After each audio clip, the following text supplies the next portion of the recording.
উদ্বোধন। আজ আমাদের আশ্রমের এই বিশেষ দিনে আমাদের চিত্ত জাগ্রত হোক। সংসারের মধ্যে আমাদের যে উৎসবের দিন আসে সেদিন অন্য দিন থেকে স্বতন্ত্র। প্রতিদিনের সঙ্গে তার সুর মেলে না, কিন্তু আমাদের এই উৎসবের দিনের সঙ্গে প্রতিদিনের যোগ আছে।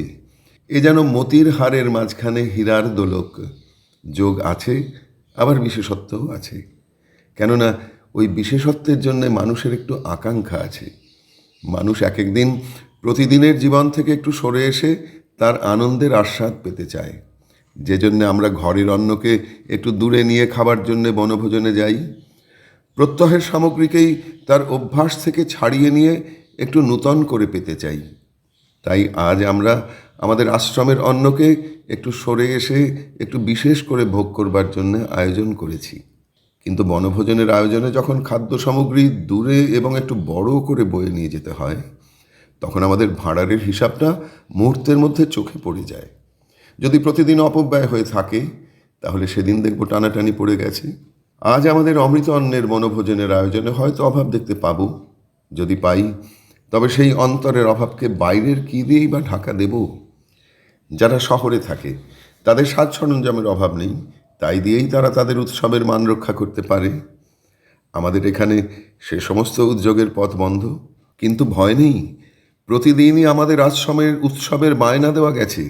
এখানকার শালবনে পাখির বাসায়, এখানকার প্রান্তরের আকাশে বাতাসের খেলার প্রাঙ্গণে প্রতিদিনই আমাদের উৎসবের সুর কিছু না কিছু জমেছে। কিন্তু প্রতিদিনের অন্যমনস্কতায় সেই রোশন চৌকি ভালো করে প্রাণে পৌঁছয়নি। আজ আমাদের অভ্যাসের জড়তাকে ঠেলে দিয়ে একবার মন দিতে পারলেই হয়, আর কিছু বাইরে থেকে সংগ্রহ করতে হবে না। চিত্তকে শান্ত করে বসি, অঞ্জলি করে হাত পাতি, তাহলে মধুবনের মধুফল আপনি হাতে এসে পড়বে। যে আয়োজন চারিদিকে আপনি হয়ে আছে, তাকেই ভোগ করাই যে আমাদের উৎসব। প্রতিদিন ডাকিনি বলেই যাকে দেখিনি, আজ মনের সঙ্গে ডাক দিলেই যে তাকে দেখতে পাবো। বাইরের উত্তেজনায় ধাক্কা দিয়ে মনকে চেতিয়ে তোলা, তাতে আমাদের দরকার নেই। কেননা তাতে লাভ নেই, বরঞ্চ শক্তির ক্ষয় হয়। গাছের ভিতরের রসে যখন বসন্তের নাড়া পায়, তখনই ফুল ফোটে।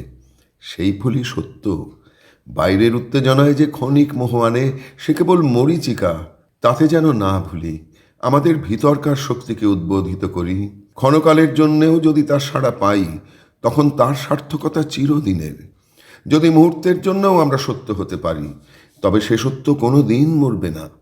সেই অমৃত বীজ চিরকালের মতো আমাদের চিরজীবনের ক্ষেত্রে বোনা হয়ে যাবে। যে পুণ্য হোমাগ্নি বিশ্বের যজ্ঞশালায় চিরদিন জ্বলছে, তাতে যদি ঠিকমতো করে একবার আমাদের চিত্তপ্রদীপের মুখটুকু ঠেকিয়ে দিতে পারি, তাহলে সেই মুহূর্তেই আমাদের শিখাটুকু ধরে উঠতে পারে। সত্যের মধ্যে আজ আমাদের জাগরণ সম্পূর্ণ হোক। এই প্রভাতের আলোক আজ আমাদের আবরণ না হোক। আজ চিরজ্যোতি প্রকাশিত হন। ধরণীর শ্যামল যবনিকা আজ যেন কিছু গোপন না করে। আজ চিরসুন্দর দেখা দিন। শিশু যেমন মাকে সম্পূর্ণরূপে আলিঙ্গন করে, তেমনি করেই আজ সেই পরম চৈতন্যের সঙ্গে আমাদের চৈতন্যের মিলন হোক। যেমন কবির কাব্য পাঠ করবার সময় তার ছন্দ ও ভাষার ভিতর দিয়ে কবির আনন্দের মধ্যে গিয়ে আমাদের চিত্ত উপনীত হয়, তেমনি করে আজ এই শিশির স্নানে স্নিগ্ধ নির্মল বিশ্বশোভার অন্তরে সেই বিশ্বের আনন্দকে যেন সমস্ত হৃদয় মন দিয়ে প্রত্যক্ষ অনুভব করি। মুক্তির দীক্ষা। আমাদের আশ্রমের উৎসবের ভিতরকার তত্ত্বটি কি, তাই আজ আমাদের বিশেষ করে জানবার দিন। যে মহাত্মা এই আশ্রম প্রতিষ্ঠা করেছিলেন, আজ তাঁরই দীক্ষা দিনের সাম্বৎসরিক। আজকের এই উৎসবটি তার জন্মদিনের বা মৃত্যুদিনের উৎসব নয়, তার দীক্ষা দিনের উৎসব। তার এই দীক্ষার কথাই এই আশ্রমের ভিতরকার কথা। সকলেই জানেন যে একসময় যখন তিনি যৌবন বয়সে বিলাসের মধ্যে, ঐশ্বর্যের মধ্যে লালিত পালিত হয়েছিলেন, তখন হঠাৎ তার পিতামহীর মৃত্যু হওয়াতে তার অন্তরে অত্যন্ত বেদনা উপস্থিত হল। সেই বেদনার আঘাতে চারিদিক থেকে আবরণ উন্মোচিত হয়ে গেল।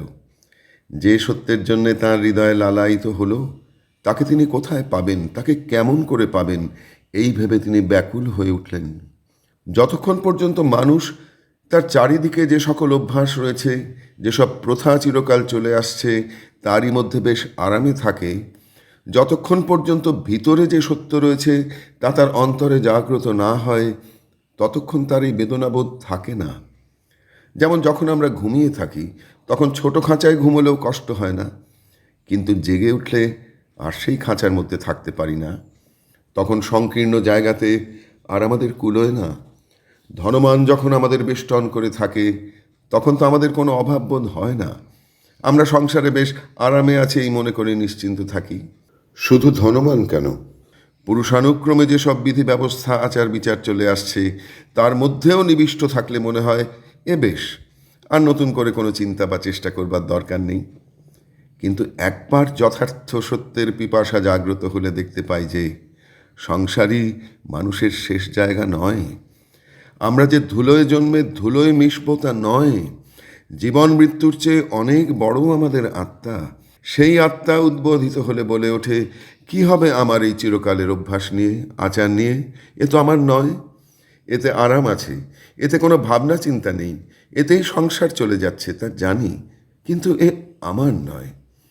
সংসারের 15 আনা লোক যেমন ধনমানে বেষ্টিত হয়ে সন্তুষ্ট হয়ে আছে, তেমনি যে সমস্ত আচার বিচার চলে আসছে তারও মধ্যে তারা আরামে রয়েছে। কিন্তু একবার যদি কোনো আঘাতে এই আবরণ ছিন্ন হয়ে যায়, অমনি মনে হয় এ কি কারাগার, এ আবরণ তো আশ্রয় নয়। এক একজন লোক সংসারে আসেন যাদের কোনো আবরণে আবদ্ধ করতে পারে না। তাদের জীবনেই বড় বড় আঘাত এসে পৌঁছয় আবরণ ভাঙবার জন্যে, এবং তারা সংসারে যাকে অভ্যস্ত আরাম বলে লোকে অবলম্বন করে নিশ্চিন্ত থাকে, তাকে কারাগার বলেই নির্দেশ করেন। আর যার কথা বলছি, তার জীবনে সেই ঘটনা ঘটেছিল। তার পরিবারে ধনমানের অভাব ছিল না, চিরাগত প্রথা সেখানে আচরিত হতো। কিন্তু এক মুহূর্তেই মৃত্যুর আঘাতে তিনি যেমনি জাগলেন, অমনি বুঝলেন যে এর মধ্যে শান্তি নেই। তিনি বললেন, আমার পিতাকে আমি জানতে চাই।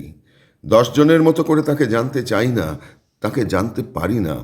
সত্যকে তিনি জীবনে প্রত্যক্ষভাবে জানতে চেয়েছিলেন। 10 জনের মুখের কথায়, শাস্ত্রবাক্যে, আচারে বিচারে তাকে জানবার চেষ্টাকে তিনি পরিহার করেছিলেন। সেই যে তার উদ্বোধন, সে প্রত্যক্ষ সত্যের মধ্যে উদ্বোধন। সেই প্রথম যৌবনের প্রারম্ভে যে তার দীক্ষা গ্রহণ, সে মুক্তির দীক্ষা গ্রহণ। যেদিন পক্ষী শাবকের পাখা ওঠে, সেই দিনই পক্ষী মাতা তাকে উঠতে শেখায়।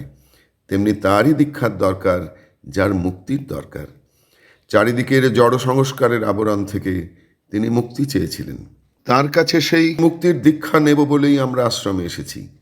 ঈশ্বরের সঙ্গে যে আমাদের স্বাধীন মুক্ত যোগ, সেইটা আমরা এখানে উপলব্ধি করব। যেসব কাল্পনিক কৃত্রিম ব্যবধান তার সঙ্গে আমাদের যোগ হতে দিচ্ছে না, তার থেকে আমরা মুক্তি লাভ করব। যেটা কারাগার, তার পিঞ্জরের প্রত্যেক শলাকাটি যদি সোনার শলাকা হয়, তবু সে কারাগার, তার মধ্যে মুক্তি নেই। এখানে আমাদের সকল কৃত্রিম বন্ধন থেকে মুক্তি পেতে হবে। এখানে মুক্তির সেই দীক্ষা নেবার জন্য আমাদের প্রস্তুত হতে হবে। সেই দীক্ষাটি যে তিনি আমাদের জন্য রেখে গেছেন। তাই আমি বলছি যে এ আশ্রম, এখানে কোনো দল নেই, সম্প্রদায় নেই। মানস সরোবরে যেমন পদ্ম বিকশিত হয়, তেমনি এই প্রান্তরের আকাশে এই আশ্রমটি জেগে উঠেছে। একে কোনো সম্প্রদায়ের বলতে পারবে না। সত্যকে লাভ করবার দ্বারা আমরা তো কোনো নামকে পাই না। কতবার কত মহাপুরুষ এসেছেন, তারা মানুষকে এইসব কৃত্রিম সংস্কারের বন্ধন থেকেই মুক্তি দিতে চেয়েছেন। কিন্তু আমরা সে কথা ভুলে গিয়ে সেই বন্ধনেই জড়াই, সম্প্রদায়ের সৃষ্টি করি। যে সত্যের আঘাতে কারাগারের প্রাচীর ভাঙি, তাই দিয়ে তাকে নতুন নাম দিয়ে পুনরায় প্রাচীর গড়ি এবং সেই নামের পুজো শুরু করে দিই। বলি, আমার বিশেষ সম্প্রদায়ভুক্ত, সমাজভুক্ত যে সকল মানুষ, তারাই আমার ধর্মবন্ধু, তারাই আমার আপন। না, এখানে এই আশ্রমে আমাদের এ কথা বলবার কথা নয়। এখানে এই পাখিরাই আমাদের ধর্মবন্ধু। যে সাঁওতাল বালকেরা আমাদের শুভবুদ্ধিকে নিয়ত জাগ্রত করছে, তারাই আমাদের ধর্মবন্ধু। আমাদের এই আশ্রম থেকে কেউ নাম নিয়ে যাবে না। স্বাস্থ্য লাভ করলে, বিদ্যা লাভ করলে মানুষের নাম যেমন বদলায় না, তেমনি ধর্মকে লাভ করলে নাম বদলাবার দরকার নেই। এখানে আমরা যে ধর্মের দীক্ষা পাব, সে দীক্ষা মানুষের সমস্ত মনুষ্যত্বের দীক্ষা। বাইরের ক্ষেত্রে মহর্ষি আমাদের সবাইকে কোন বড় জিনিস দিয়ে গিয়েছেন? কোনো সম্প্রদায় নয়, এই আশ্রম। এখানে আমরা নামের পুজো থেকে, দলের পুজো থেকে আপনাদের রক্ষা করে সকলেই আশ্রয় পাব। এই জন্যেই তো আশ্রম। যে কোনো দেশ থেকে, যে কোনো সমাজ থেকে যেই আসুন না কেন, তার পুণ্য জীবনের জ্যোতিতে পরিবৃত হয়ে আমরা সকলকেই এই মুক্তির ক্ষেত্রে আহ্বান করব। দেশ দেশান্তর, দূর দূরান্তর থেকে যে কোনো ধর্ম বিশ্বাসকে অবলম্বন করে যিনি এখানে আশ্রয় চাইবেন, আমরা যেন কাউকে গ্রহণ করতে কোনো সংস্কারের বাধা বোধ না করি। কোনো সম্প্রদায়ের লিপিবদ্ধ বিশ্বাসের দ্বারা আমাদের মন যেন সংকুচিত না হয়। যে মুক্তির বাণী তিনি তার জীবন দিয়ে প্রচার করে গিয়েছিলেন, তাকেই আমরা গ্রহণ করব। সেই তার দীক্ষা মন্ত্রটি, ঈশাবাস্যামিদং সর্বং, ঈশ্বরের মধ্যে সমস্তকে দেখো। সেই মন্ত্রে তার মন উতলা হয়েছিল। সর্বত্র সকল অবস্থায় আমরা যেন দেখতে পাই তিনি সত্য। জগতের বিচিত্র ব্যাপারের মধ্যে তিনি সত্যকেই প্রকাশ করছেন। কোনো সম্প্রদায় বলতে পারবে না যে সে সত্যকে শেষ করে পেয়েছে। কালে কালে সত্যের নব নব প্রকাশ। এখানে দিনে দিনে আমাদের জীবন সেই সত্যের মধ্যে নূতন নূতন বিকাশ লাভ করবে, এই আমাদের আশা। আমরা এই মুক্তির সরোবরে স্নান করে আনন্দিত হই, সমস্ত সম্প্রদায়ের বন্ধন থেকে নিষ্কৃতি লাভ করে আনন্দিত হই। প্রতীক্ষা। কতদিন নিভৃতে এখানে তার নাম শুনেছি, আজ এই জনকোলাহলে তাঁরই নাম ধ্বনিত হচ্ছে। অস্ফুট কলোচ্ছ্বাসে এই নিঃশব্দ নিস্তব্ধ সন্ধ্যাকাশকে মুখরিত করে তুলছে। এই কোলাহলের ধ্বনি তাকে চারিদিকে বেষ্টন করে উঠেছে। আজ অন্তরে অন্তরে জাগ্রত হয়ে অন্তর্যামীকে বিরলে স্মরণ করবার দিন নয়। সংসার তরণীর কর্ণধার হয়ে যিনি সবাইকে নিয়ে চলেছেন, আজ তাকে দেখবার দিন। অন্যদিন আকাশের গ্রহতারাকে বলগার দ্বারা সংযত করে বিচিত্র বিশ্বরথকে একাকী সেই সারথি নিয়ে গেছেন। রথচক্রের শব্দ ওঠেনি, রাত্রির বিরামের কিছুমাত্র ব্যাঘাত করেনি। আজ নিদ্রা দূর হয়েছে, পাখিরা কুলায় সন্ত্রস্ত হয়ে উঠেছে। এই কোলাহলে যিনি শান্তং শিবমদ্বৈতম, তিনি স্থির প্রতিষ্ঠ হয়ে রয়েছেন। কোলাহলের মর্মে যেখানে নিস্তব্ধ তার আসন, আজ আমরা সেইখানেই তাকে প্রণাম করবার জন্য চিত্তকে উদ্বোধিত করি। আমাদের উৎসব দেবতা কোলাহল নিরস্ত করেননি, তিনি মানা করেননি। তাঁর পূজা তিনি সব শেষে ঠেলে রেখেছেন। যখন রাজা আসেন তখন কত আয়োজন করে আসেন, কত সৈন্য সামন্ত নিয়ে ধ্বজা উড়িয়ে আসেন, যাতে লোকে তাকে না মেনে থাকতে না পারে। কিন্তু যিনি রাজার রাজা, তার কোনো আয়োজন নেই। তাকে যে ভুলে থাকে সে থাকুক, তার কোনো তাগিদই নেই। যার মনে পড়ে, যখন মনে পড়ে, সেই তার পূজা করুক, এইটুকু মাত্র তার পাওনা। কেননা তার কাছে কোনো ভয় নেই। বিশ্বের আশ্রম নিয়ম ভয়ে ভয়ে মানতে হয়। আগুনে হাত দিতে ভয় পাই, কেননা জানি যে হাত পুড়বেই। কিন্তু কেবল তাঁর সঙ্গে ব্যবহারে কোনো ভয় নেই। তিনি বলেছেন, আমাকে ভয় না করলেও তোমার কোনো ক্ষতি নেই। এই যে আজ এত লোক সমাগম হয়েছে, কে তার চিত্তকে স্থির করেছে? তিনি কি দেখছেন না আমাদের চিত্ত কত বিক্ষিপ্ত? কিন্তু তার শাসন নেই। যাদের পদমর্যাদা আছে, রাজপুরুষদের কাছে সম্মান আছে, এমন লোক আজ এখানে এসেছেন। যারা জ্ঞানের অভিমানে মত্ত হয়ে তাকে বিশ্বাস করেন না, এমন লোক এখানে উপস্থিত আছেন। কিন্তু তার বসুন্ধরার ধৈর্য তাদের ধারণ করে রয়েছে। আকাশের জ্যোতির এক কণাও তাদের জন্য কমেনি, সব ঠিক সমান রয়েছে। তার এই ইচ্ছা যে তিনি আমাদের কাছ থেকে জোর করে কিছু নেবেন না। তার প্রহরীদের কত ঘুষ দিচ্ছি, তারা কত শাসন করছে, কিন্তু বিশ্ব মন্দিরের সেই দেবতা একটি কথাও বলেন না। মৃত্যুর দিন ঘনিয়ে আসছে আর আমাদের মনে ভয় জেগে উঠছে যে পরকালে গিয়ে বুঝি এখানকার কাজের হিসাব দিতে হবে। না, সে ভয় একেবারেই সত্য নয়। তিনি যে কোনোদিন আমাদের শাস্তি দেবেন তা নয়, তিনি এমনি করে অপেক্ষা করে থাকবেন। তিনি কুঁড়ির দিকে চোখ মেলে থাকবেন, কবে সেই কুঁড়ি ফুটবে। যতক্ষণ কুঁড়ি না ফুটছে ততক্ষণ তার পূজার অর্ঘ্য ভরছে না। তারই জন্য তিনি যুগ যুগান্তর ধরে অপেক্ষা করে রয়েছেন। এমনি নির্ভয়ে যে মানুষ তাকে দেখতে না পেয়ে গোল করছে, এতেও তিনি ধৈর্য ধরে বসে আছেন। এতে তার কোনোই ক্ষতি নেই। কিন্তু এতে কার ক্ষতি হচ্ছে? ক্ষতি হচ্ছে মানবাত্মার। আমরা জানি না আমাদের অন্তরে এক উপবাসী পুরুষ সমস্ত পদমর্যাদার মধ্যে ক্ষুধিত হয়ে রয়েছে। বিষয়ী লোকের, জ্ঞানাভিমানী লোকের কোনো ক্ষতি হচ্ছে না, কিন্তু ক্ষতি হচ্ছে তার। কবে শুভ দিন হবে, কবে মোহরাত্রির অবসান হবে, কবে আনন্দে বিহঙ্গেরা গান ধরবে, কবে অর্ঘ্য ভরে উঠবে। এই যে বিশাল বসুন্ধরায় আমরা জন্মলাভ করেছি, সমস্ত চৈতন্য নিয়ে, জ্ঞান নিয়ে কবে এই জন্মলাভকে সার্থক করে যেতে পারব? সেই সার্থকতার জন্যই যে তৃষিত হয়ে অন্তরাত্মা বসে আছে। কিন্তু ভয় নেই, কোথাও কোনো ভয় নেই। কারণ যদি ভয়ের কারণ থাকতো তবে তিনি উদ্বোধিত করতেন। তিনি বলছেন, আমি তো জোর করে চাই নে, যে ভুলে আছে তার ভুল একদিন ভাঙবে। ইচ্ছা করে তার কাছে আসতে হবে, এই জন্যে তিনি তাকিয়ে আছেন। তার ইচ্ছার সঙ্গে ইচ্ছাকে মেলাতে হবে। আমাদের অনেক দিনের সঞ্চিত ক্ষুধা নিয়ে একদিন তাকে গিয়ে বলবো, আমার হলো না, আমার হৃদয় ভরল না। যেদিন সত্য করে চাইব সেদিন জননী করে তুলে নেবেন। কিন্তু এ ভুল তবে রয়েছে কেন? আমাদের এই ভুলের মধ্যেই যে তার উপাসনা হচ্ছে। এরই মধ্যে যিনি সাধক তিনি তার সাধনা নিয়ে রয়েছেন। যাদের উপরে তার ডাক গিয়ে পৌঁছেছে সেই সকল ভক্ত তার অঙ্গনের কোণে বসে তাকে ধ্যান করছেন। তাকে ছাড়া তাদের সুখ নেই। এ যদি সত্য না হতো তাহলে কি পৃথিবীতে তার নাম থাকতো? তাহলে অন্য কথাই সকলের মনের মধ্যে জাগ্রত, তারই কোলাহলে সমস্ত সংসার উত্তক্ত হয়ে উঠত। ভক্তের হৃদয়ের আনন্দ জ্যোতির সঙ্গে প্রত্যেক মানুষের নিয়ত যোগ হচ্ছেই। এই জনপ্রবাহের ধ্বনির মাঝখানে, এই সমস্ত ক্ষণস্থায়ী কল্লোলের মধ্য থেকে মানবাত্মার অমর বাণী জাগ্রত হয়ে উঠছে। মানুষের চিরদিনের সাধনার প্রবাহকে সেই বাণী প্রবাহিত করে দিচ্ছে। অতল পঙ্কের মধ্য থেকে পদ্ম বিকশিত হয়ে উঠছে। কোথা থেকে হঠাৎ বসন্ত সমীরণ আসে, যখন এসে হৃদয়ের মধ্যে বয়, তখন আমাদের অন্তরে পূজার পুষ্প ফুটব ফুটব করে ওঠে। তাই দেখছি যে যদিচ এত অবহেলা, এত দেশ বিদ্বেষ, চারিদিকে এত উন্মত্ততা, তথাপি মানবাত্মা জাগ্রত আছে। কারণ মানবের ধর্মই তাকে চিন্তা করা। মানবের ধর্ম যে তার চৈতন্যকে কেবল সংসারে বিলুপ্ত করে দেবে তা নয়, সে যে কেবলই জেগে জেগে উঠছে। যারা নিদ্রিত ছিল তারা হঠাৎ জেগে দেখছে যে এই অনন্ত আকাশে তার আরতির দ্বীপ জ্বলেছে, সমস্ত বিশ্ব তার বন্দনা গান করছে। এতেও কি মানুষের দুটি হাত জোড় হবে না? তোমার না হতে পারে, কিন্তু সমস্ত মানবের অন্তরের মধ্যে তপস্বীদের কণ্ঠে স্তবগান উঠছে। অনন্তদেবের প্রাঙ্গণে সেই স্তবগান ধ্বনিত হচ্ছে। শোনো, একবার শোনো। সমস্ত মানবের ভিতরে, মানবের নিভৃত কন্দরে যেখানে ভক্ত বসে রয়েছেন সেইখানে তার কি বন্দনা ধ্বনি উঠছে শোনো।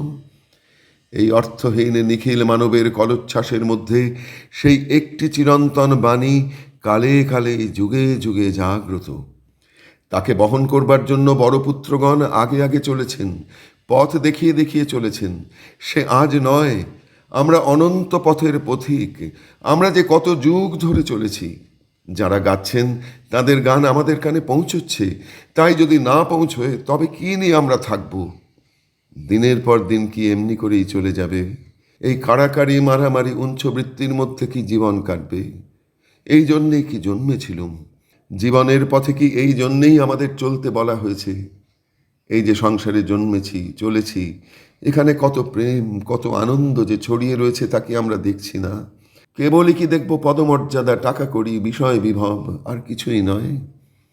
যিনি সকল মানবের বিধাতা, একবার তার কাছে দাঁড়াবার কি ক্ষণমাত্র অবকাশ হবে না? পৃথিবীর এই মহাতীর্থে সেই জনগণের অধিনায়ককে কি প্রণাম নিবেদন করে যাব না? কিন্তু ভয় নেই, ভয় নেই, তাঁর তো শাসন নেই। তাই একবার হৃদয়ের সমস্ত প্রীতিকে জাগ্রত করি। একবার সব নিয়ে আমাদের জীবনের একটি পরম প্রণাম রেখে দিয়ে যাব। জানি অন্যমনস্ক হয়ে আছি, তবু বলা যায় না। শুভক্ষণ যে কখন আসে তা বলা যায় না। তাই তো এখানে আসি। কি জানি যদি মন ফিরে যায়, তিনি যে ডাক ডাকছেন তার প্রেমের ডাক যদি শুভক্ষণ আসে, যদি শুনতে পাই। সমস্ত কোলাহলের মাঝখানে তাই কান খাড়া করে রয়েছি। এই মুহূর্তেই হয়তো তার ডাক আসতে পারে। এই মুহূর্তেই আমার জীবন প্রদীপের যে শিখাটি জ্বলেনি সেই শিখাটি জ্বলে উঠতে পারে। আমাদের সত্য প্রার্থনা যা চিরদিন অন্তরের এক প্রান্তে অপেক্ষা করে রয়েছে, সেই প্রার্থনা আজ জাগুক। অসতো মা সদ্গময়। সত্যকে চাই, সমস্ত মিথ্যা জাল ছিন্ন করে দাও। এই প্রার্থনা জগতে যত মানব জন্মগ্রহণ করেছে সকলের চিরকালের প্রার্থনা। এই প্রার্থনাই মানুষের সমাজ গড়েছে, সাম্রাজ্য রচনা করেছে, শিল্প সাহিত্যের সৃষ্টি করেছে। আজ এই প্রার্থনা আমাদের জীবনে ধ্বনিত হয়ে উঠুক।